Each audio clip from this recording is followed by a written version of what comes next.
Você já parou para pensar como Deus vê você? Como Deus vê você? Isso mesmo.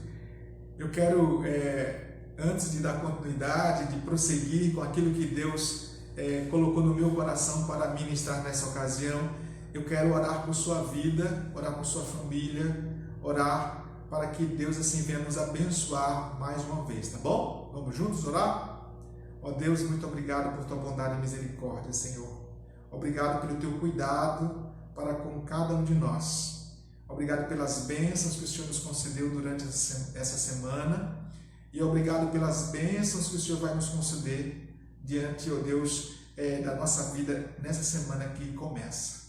Ó Pai, quero te rogar que o Senhor abençoe meus queridos, ó Deus, que nesta hora, ó Deus, estão aqui comigo, Senhor Deus, orando, que o Senhor abençoe suas vidas, ó Deus, supra suas necessidades, abençoe aqueles que estejam passando por momentos difíceis na questão de enfermidades, ó Deus querido, ó Deus, ou outros problemas que estejam em suas vidas, em suas casas, ó Pai, chega com tua boa mão, ó Deus, que tua graça, que é melhor do que a vida, envolva esses corações, aqueles que estão enfermos, ó Deus, chega com tua cura, Senhor Deus, chega com a solução, chega, Senhor Deus, com a providência, Deus, na vida de cada um, Senhor. Perdoa os nossos pecados e ministra o nosso coração nesta hora. Nós oramos no nome de Jesus. Amém. Muito bem, nós vamos refletir na palavra de Deus no último livro da Bíblia, livro de Apocalipse, e eu gostaria que você abrisse aí no capítulo 3 de Apocalipse, tá bom? Nós vamos fazer a leitura a partir do versículo 14 até o 22. Essa leitura, tá certo? É uma palavra que com certeza vai falar grandemente ao nosso coração, tá certo? Foi escrita enviada à igreja de Laodiceia, mas que serve para todos nós, serve para refletirmos sobre a nossa vida, tá bom? Então vamos lá. Ao anjo da igreja em Laodiceia escreve: Isto diz o Amém, a testemunha fiel e verdadeira, o princípio da criação de Deus. Conheço as tuas obras, que nem és frio nem quente. Tomara foras frio ou quente.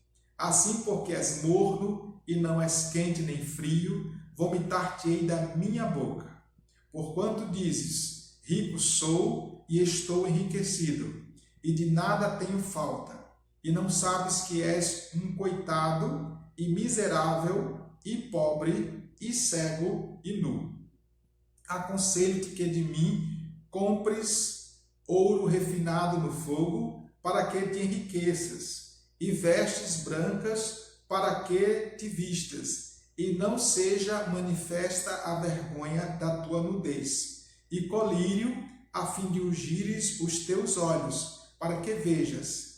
Eu repreendo e castigo a todos quanto amo. Sê, pois, zeloso e arrepende-te. Eis que estou à porta e bato. Se alguém ouvir a minha voz e abrir a porta, entrarei em sua casa e com ele cearei, e ele comigo. Ao que vencer, eu lhe concederei que se assente comigo no meu trono, assim como eu venci e me assentei com meu Pai no seu trono. Quem tem ouvidos, ouça o que o Espírito diz às igrejas. Glória a Deus. Obrigado por esta palavra, Senhor Deus. Ministra o nosso coração. Nós oramos no nome de Jesus. Amém.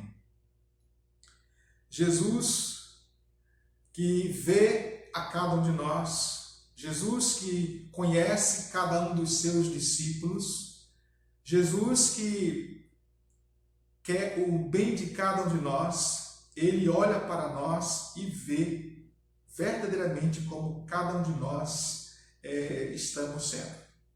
Aqui nesta igreja, ele diz assim: eu conheço as tuas obras.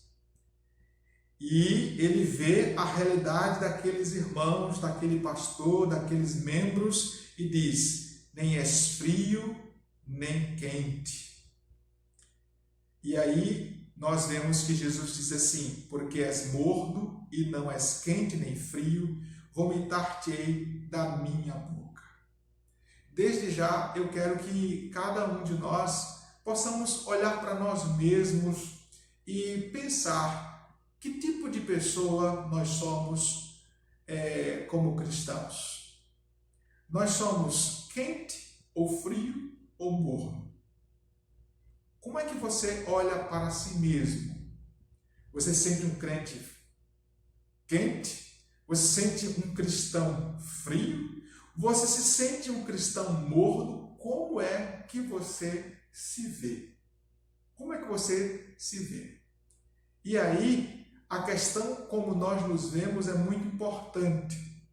Mas, ao mesmo tempo, eu percebo que essa questão de nós nos vermos e nos avaliarmos como nós somos, ela é importante, mas ao mesmo tempo vejo como muito perigosa, porque nós podemos estar nos vendo de uma forma errada, porque era justamente isso que a igreja de Laodiceia estava vivenciando. Aqueles irmãos estavam vivenciando uma compreensão de si próprios de forma errada. Então, desde já, nós podemos estar nos vendo como um crente quente, um cristão quente, cheio do fogo, vamos usar essa expressão. Ou podemos estar nos vendo como um crente muito frio, desanimado, apático, sem vontade de fazer as coisas, sem boa vontade. Ou podemos estar nos vendo como um servo de Deus morno, né? É como se fosse meio termo. Nada disso, na verdade, agrada a Deus. E antes, né, como diz aqui, se você voltar para o versículo 15, Jesus diz: tomara foras frio ou quente. É preciso que nós tenhamos compreensão da verdadeira realidade de vida cristã que nós estamos vivendo. E que nós possamos, então, ser agraciados com a misericórdia de Deus, porque somente a misericórdia e a graça de Deus para nos sustentar, nos fazer caminhar, nos fazer viver e sermos vitoriosos. Porque Deus, Ele com certeza, Ele quer o melhor para nós, Ele não quer que nós vivamos uma realidade que o entristeça e que nos faça, claro, ser cristãos que vivamos uma vida infeliz. Ele quer que nós sejamos bem-aventurados, Ele quer que nós sejamos pessoas que realmente usuframos da sua graça, da sua misericórdia, sejamos cheios da alegria do Senhor, que é a nossa força. É isso que Ele quer para nós. Mas é preciso realmente que nós, então, tenhamos a compreensão real de quem nós somos. Então, quando você ouve essa palavra, você se enquadra onde? No crente frio, no crente quente ou no crente morno? No cristão frio, no cristão crente ou no cristão morno? No servo de Deus frio, no servo de Deus quente, cheio do fogo, ou servo de Deus morno? Olha bem, olha como aqueles irmãos se viam. E aí nós vemos então o perigo de estarmos enganados quanto a nós nos avaliarmos a nós mesmos. Observa como é que eles se viam. Versículo 17 diz: porquanto dizes, rico sou, e estou enriquecido, e de nada tenho falta. Aqueles irmãos se viam assim. E cuidado para que você não se veja assim. É muito sério essa situação. A situação é séria demais. Sou rico, ou rico sou, e estou enriquecido, e de nada tenho falta. Aquela igreja se sentia rica, se sentia enriquecida, e ela de nada tinha falta.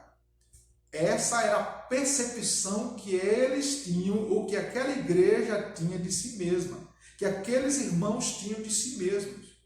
Mas observa como é que Jesus estava vendo aqueles irmãos na realidade. Se você voltar mais uma vez para o versículo 15, a primeira parte do versículo 15, Jesus diz: eu conheço as tuas obras.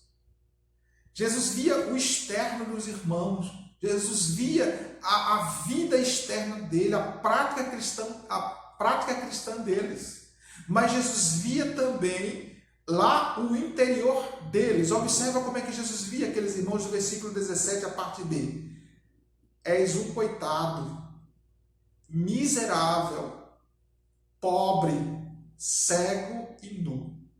Então, aqueles irmãos, eles eram o quê? Aos olhos de Jesus, coitados, miseráveis, pobres, cego e nu. Então, desde já, a reflexão, ou seja, para que nós pensemos, é importante que nós tenhamos uma verdadeira noção ou entendimento de que tipo de cristão estamos sendo. Nós corremos um grande perigo de estarmos errados na concepção que nós temos de nós mesmos, porque o Senhor olha o externo da gente, o exterior da gente, a nossa prática, e Ele olha o que tem dentro do nosso coração. Nem sempre as nossas práticas, elas refletem o que está dentro do nosso coração. Então, é preciso que nós tenhamos cuidado para que nós não nos enganemos. Observa. Então, Jesus vê a realidade daquela igreja, daqueles irmãos, mas o versículo 18 diz assim: aconselho-te que de mim compres ouro refinado no fogo, para que te enriqueças, e vestes brancas, para que te vistas, e não seja manifesta a vergonha da tua nudez, e colírio a fim de ungires os teus olhos, para que vejas. Então, o Senhor aqui, mesmo dizendo a realidade daqueles irmãos, daquela igreja, mostrando para eles a realidade de vida que eles estavam vivendo, o Senhor aconselha para que eles tenham da parte do Senhor aquilo que realmente é importante para as suas vidas. Nós precisamos entender que só temos riqueza real da parte de Deus. Nós precisamos entender que as verdadeiras riquezas, elas vêm do Senhor, do verdadeiro relacionamento de vida com Deus. Observa aqui, versículo 18, compres de mim ouro refinado no fogo, para que te enriqueças, vestes brancas, para que te vistas. Então, a verdadeira riqueza, a verdadeira pureza de vida, aquilo que realmente agrada ao Senhor, vem da parte dele. A verdadeira visão de nós mesmos, a verdadeira visão daquilo que Deus quer para nós, é dada por Deus. Ele diz: colírio a fim de ungir os teus olhos para que vejas. Então o Senhor, ao mesmo tempo que mostra àquela igreja de Laodiceia a realidade que ela estava vivendo, a realidade da vida de cada um deles, ao mesmo tempo ele dá para aqueles irmãos a chance de eles se voltarem, de eles se santificarem, de eles se relacionarem com Deus, de terem a verdadeira riqueza, de terem a verdadeira vida cristã. Era isso que eles precisavam e Jesus estava dando a eles essa oportunidade. Versículo 19 diz: eu repreendo e castigo a todos quanto amo. Então, aqui nós vemos que Jesus estava falando àqueles irmãos, nessa palavra forte, repreendendo a eles, e dizendo que castigava. Sim, o Senhor castiga. E aqui nós vemos: eu repreendo e castigo a todos quanto amo.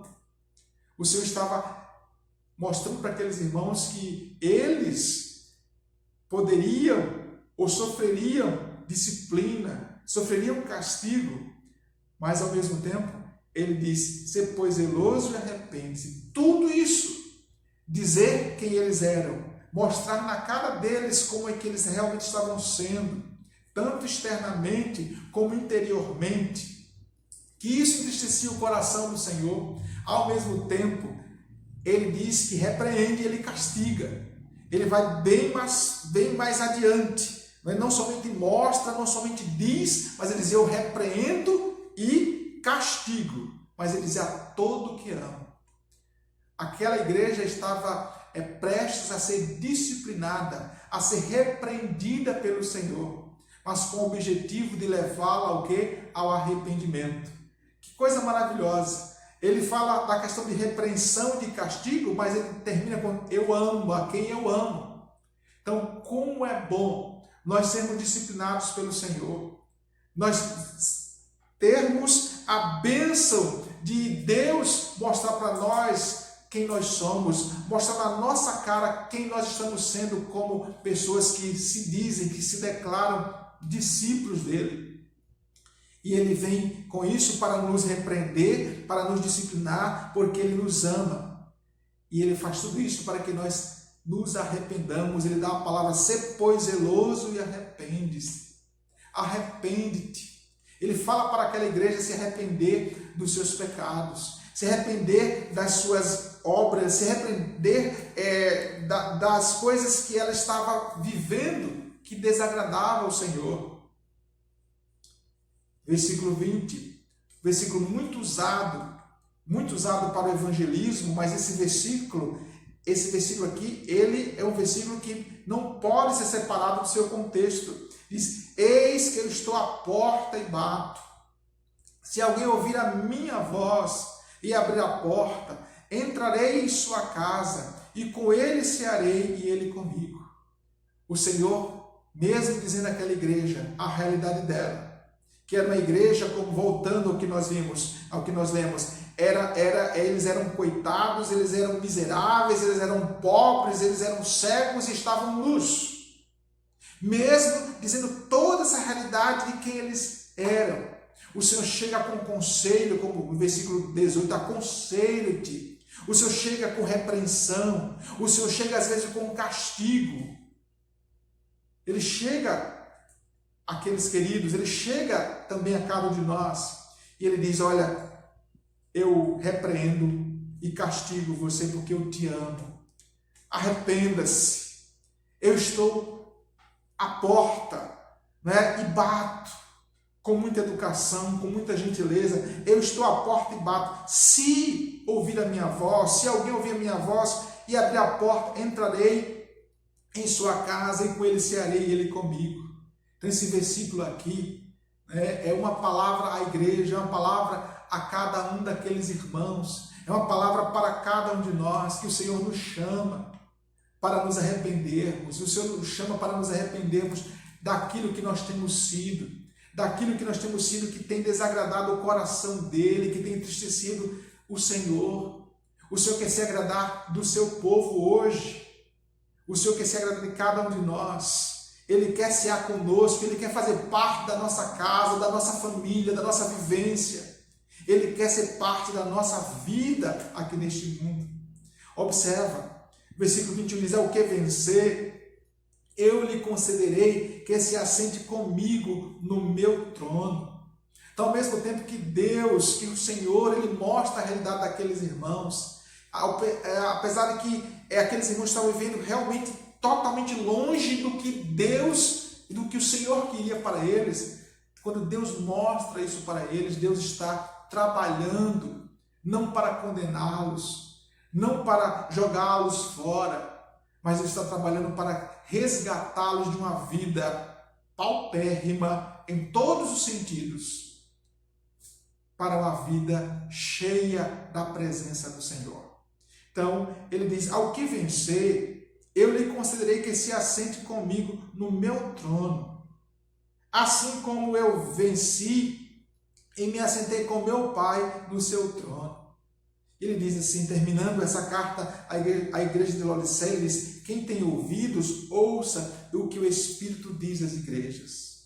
O Senhor Jesus, ele conhecia aquela igreja, ele conhecia o pastor daquela igreja, ele conhecia os membros daquela igreja. Aquele pastor e aquela igreja precisavam saber quem realmente eles estavam sendo. Eles precisavam ter a verdadeira noção, a verdadeira compreensão de quem eles estavam sendo. Então, antes de nós trazermos para os irmãos nessa ocasião algo que Deus pôs em nosso coração, eu precisava trazer essa palavra para nós. É preciso que nós tenhamos a verdadeira noção de quem nós temos sido, para que nós possamos usufruir justamente de algo que Deus pôs para falar para você. Como Deus vê você quando você se vê a si próprio, se arrepende e se coloca nas mãos dele. Como Deus vê você. Como Deus vê você quando você reconhece a sua realidade pecaminosa, quando você reconhece quem você é, quem você tem sido como cristão diante de Deus, se arrepende dos seus pecados e se coloca diante de Deus, Deus passa a nos ver de uma maneira diferente. É isso que Deus quer para mim e para você. O que eu vou trazer nesse momento para os queridos é algo que Deus me falou há muitos anos atrás e tem me falado até hoje. Deus, ele tem ministrado a minha vida através do discipulado. E eu quero estar trazendo em alguns momentos o discipulado que eu recebi. E para trazer essa palavra como Deus é você, eu precisei então usar esse texto que nós lemos e pensamos um pouquinho nele, como Deus via aquela igreja, dando então a oportunidade àquela igreja de arrependimento, para usufruir da verdadeira riqueza, usufruir da vida que o Senhor tinha para ela. E assim, dar a vitória àqueles irmãos, assim como dar a vitória também a você. Então, observa bem o que nós vamos ver nesse instante. Enquanto um grande escultor na Europa estava trabalhando em uma de suas obras-primas em mármore, um garoto chegou perto dele e perguntou: Senhor, como é que o Senhor sabe o que está fazendo? O escultor voltou-se, olhou para o garoto e disse: Filho, já está tudo determinado em minha mente. Quando Deus nos criou, meus queridos, Deus nos criou para a glória do nome dele. Deus nos criou para o louvor do nome dele. Deus nos ama. Nós somos obras das mãos de Deus. E Deus tem na mente dele projetos específicos para cada um de nós. Mas somente se nós nos colocarmos nas mãos dele. Se nós olharmos para si próprios e ver quem nós temos sido. Não é porque eu sou um cristão, não é porque eu já tenho muitos anos de cristão, não é porque eu faço parte de uma igreja bíblica que eu estou no padrão, não é porque eu tenha formação A ou B, não é porque eu seja filho de, aí podemos dizer várias coisas aqui, filho de pastor, filho de missionário, filho de servo do Senhor, que eu não. É preciso que eu verdadeiramente observe a minha vida e veja quem eu tenho sido. Essa carta que nós lemos mostra, mais uma vez, como Deus estava vendo aqueles irmãos.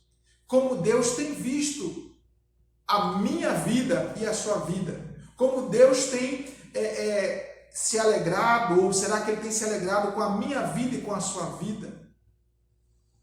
Se eu olho para mim mesmo, diante da palavra de Deus, e eu vejo a realidade da minha vida, vejo se eu estou sendo frio, morno ou quente, e assim entristecendo o coração do Senhor, eu tenho então a bênção da oportunidade de me arrepender e ser uma pessoa melhor nas mãos do Senhor. Porque Deus tem projetos para mim, Deus tem projetos para você. Se nós, se eu, se você, se cada um de nós estivermos na mão dele, nas mãos dele. Observa. Deus não vê somente quem somos e onde estamos. Já pensou se Deus só visse quem nós somos e onde estamos? Nós seríamos jogados fora. Nós seríamos descartados. Mas Ele também vê quem podemos ser e onde podemos estar. Deus vê, olha, a esperança para nós, assim como houve esperança para a igreja de Laodiceia, Houve esperança para aquela igreja, há esperança para a minha vida e para a sua vida, se estivermos nas mãos do Senhor. Se nós nos dispusermos a viver aquilo que Deus tem para nós, a abraçar a oportunidade que Deus nos concede. Mais uma vez, Deus não vê somente quem somos e onde estamos, mas Ele também vê quem podemos ser e onde podemos estar. Eu quero, então, usar aqui a figura de alguns personagens bíblicos. Observa bem. O anjo do Senhor chegou para um homem chamado Gideão e o anjo disse assim: ei, você, homem forte e valoroso. Será que Gideão se achava forte e valoroso? Gideão não se achava forte e valoroso. Ele sabe o que Gideão disse? Ele disse que sua família era pobre em Israel e que ele era o último da casa de seu pai. Gideão, ele reconheceu a realidade dele. Reconheceu que a família dele era uma família pobre e ele era o último da sua casa. Mas sabe o que aconteceu? Deus usou a vida de Gideão e Deus chamou Gideão, através da boca do anjo, de homem forte e valoroso. Se eu estiver nas mãos de Deus, se eu me colocar nas mãos de Deus, Deus me vê como uma pessoa forte e valorosa. Se você estiver nas mãos de Deus, se você se colocar nas mãos de Deus, você também será chamado de forte e valoroso. E Deus vai usar a sua vida para abençoar, para ser instrumento nas mãos de Deus, abençoando as pessoas próximas a você e longe de você também. Deus viu ali na vida de Gideão que Gideão, ele seria instrumento para libertar Israel. Aquele homem que se sentia o quê? Frágil, pobre, o último da sua casa, sua família era humilde, mas Deus viu um instrumento para libertar Israel. Deus pode também fazer isso em sua vida, se você reconhecer quem você é, a sua realidade, mas colocar-se dentro do Senhor. Outro exemplo, quando Deus quis que Quando Deus quis que Samuel ungisse um rei para substituir Saul, ele o enviou à casa de Jessé. Lembra dessa história? Jessé tinha 8 filhos e o mais jovem, Davi, nem mesmo foi chamado para conhecer o profeta. Sua família nunca pensou que Davi pudesse ser o rei. Mas o que foi que Deus viu? Ele viu um homem segundo o seu próprio coração. Deus viu um rei. Davi, o último filho caçula. Naquela época, o contexto daquela época, era o primogênito que era mais valorizado, que era considerado, que era o abençoado. E então, quando Samuel vai ungir o rei de Israel, e Deus o orienta a ir até a casa de Jessé, quando Samuel vê o mais velho de Jessé, esse só pode ser esse Deus. Não, Deus não vê como vê o homem. E aí, depois que passa todos os filhos, o profeta pergunta se há outro. E aí, aquele pastorzinho que estava lá no campo cuidando das ovelhas. E assim, Deus unge Davi como rei, como homem segundo o seu coração.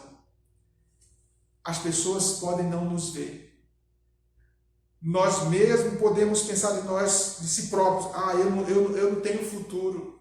Eu não tenho futuro. Mas se eu e você estivermos nas mãos de Deus, nós podemos ser os próximos a governar. Nós podemos ser os próximos a ser instrumentos de Deus para abençoar não somente a nossa casa, mas a nossa terra, a nossa nação. Como nós precisamos de pessoas que se disponham, e confiem em Deus, que Deus pode usar as suas vidas. Como Deus vê você? Deus pode estar vendo em você um rei. Deus pode estar vendo em você um instrumento nas mãos dele para abençoar tanto, não somente a sua vida, mas a vida dos seus e tantos outros. Mais um exemplo. Nós podemos ler sobre o que a comunidade pensava de Pedro, lá em Atos 4:13. Então, quando eles viram a ousadia de Pedro e João e perceberam que eles eram homens iletrados e ignorantes, eles se maravilharam. Pescadores iletrados, ignorantes, mal educados, era isto que a comunidade pensava. O grupo dos discípulos de Jesus. Jesus escolheu, podemos dizer, homens para segui-lo, para fazer parte do seu colégio apostólico, homens que, com todo respeito, não seriam hoje escolhidos ou ungidos pastores, líderes de igreja. Mas Deus viu naqueles homens, Jesus viu naqueles homens que nas mãos dele, no discipulado que ele estava fazendo com eles, na vida deles, eles poderiam mudar a realidade do mundo. E na verdade assim foram. Foram instrumentos de Deus. Nós temos hoje a palavra de Deus, nós temos as cartas, nós temos o Evangelho. Porque Deus usou instrumentos, pessoas improváveis, pessoas que não eram consideradas, não eram respeitadas, podemos assim dizer também. Mas foram elas que Deus usou, porque elas se colocaram nas mãos do Senhor. Muito bem, observe bem, Deus viu ali na vida de Pedro o cabeça da primeira igreja. Ele viu um homem que pregou e quase 3.000 pessoas foram salvas. Deus viu um homem que tinha fé o suficiente para que sua sombra pudesse curar as pessoas. Porque na verdade não importava o que as pessoas estivessem vendo. O que importava era o que Deus via neles. Então, se eu reconheço quem eu sou, reconheço os meus pecados, reconheço as minhas debilidades, eu não me engrandeço, eu não olho para mim e digo que eu sou melhor do que ninguém. Quando eu reconheço verdadeiramente no meu, não somente com as minhas palavras, mas na minha mente, no meu coração, quem realmente eu sou, me arrependo e me coloco diante do Senhor, Deus passa a me ver como instrumento nas mãos dele, para a glória do nome dele. Um outro exemplo, quando a igreja olhou para Paulo, antes de se converter, eles viram um perseguidor, porque ele era um perseguidor. Ananias, servo do Senhor, disse assim: Senhor, tenho ouvido muitos falarem deste homem, e de quantas coisas ruins ele tem feito aos santos em Jerusalém. Apesar disso, Deus viu um instrumento escolhido, aquele que poderia levar o evangelho ao mundo inteiro. Deus viu que os escritos deste homem poderiam beneficiar todas as pessoas, porque Deus não viu somente quem Paulo era e onde ele estava, mas quem ele poderia ser e onde ele poderia estar. Se eu e você reconhecermos mais uma vez quem somos, reconhecer nossas fraquezas, nossas debilidades, isso diante de Deus, de verdade, prostrar-se, derramar o nosso coração, o nosso ser diante do Senhor.